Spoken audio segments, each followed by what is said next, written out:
استعدادا لنهائيات كأس العرب المقامة الشهر القادم بدولة قطر، فاز المنتخب المغربي الرديف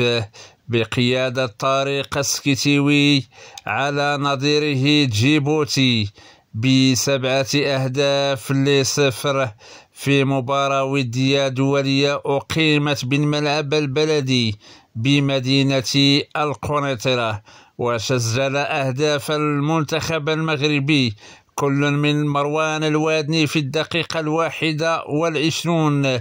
كريم البركاوي في الدقيقة 36، وليد أزارو في الدقيقة 48، أسامة طنان في الدقيقة 58،